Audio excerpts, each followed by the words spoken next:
This Bible from 1813 has something very interesting.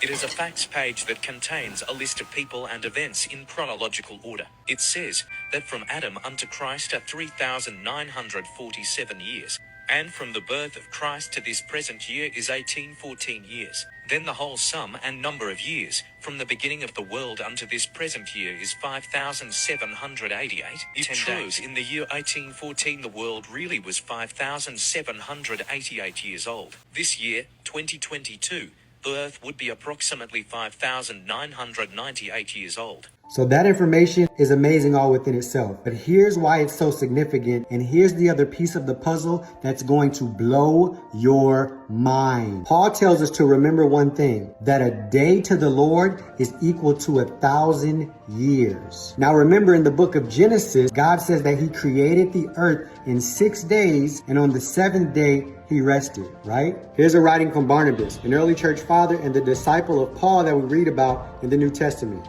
He says this: "Give heed, children. What does this mean? He ended in 6 days. He means this, that in 6,000 years the Lord shall bring things to an end. For a day with him signifies 1,000 years. And this he himself bears witness, saying, Behold, the day of the Lord shall be as 1,000 years. Therefore, children, in 6 days, that is, in 6,000 years, everything shall come to an end." If you go on to read, Barnabas says that at this time, Jesus will abolish lawlessness and wickedness off the face of the earth. And he says that he's going to do it through us, through his people. But first, we have to be sanctified and purified so that he can use us to go and sanctify and purify the rest of the earth. Now, some of you may not be aware, but this book of Barnabas was one of the lost books. What this is saying is, at 6,000 years, the work of God will be finished in his people. That the days of creation, though they really happened, was also a parable to reveal that us,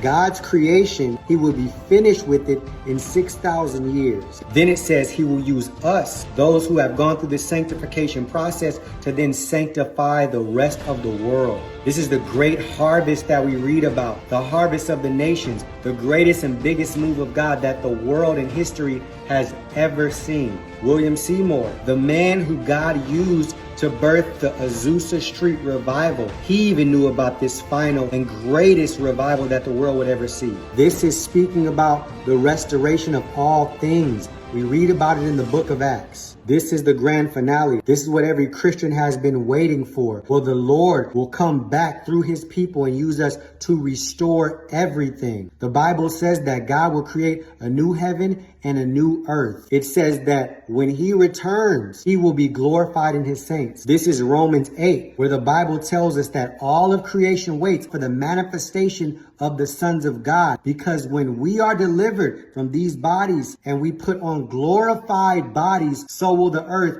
go back into the state that it was in before Adam fell. It'll go back to Genesis 1. Remember, Ecclesiastes says, there's nothing new under the sun, and what was then will be again. This is talking about Genesis again, the restoration of all things.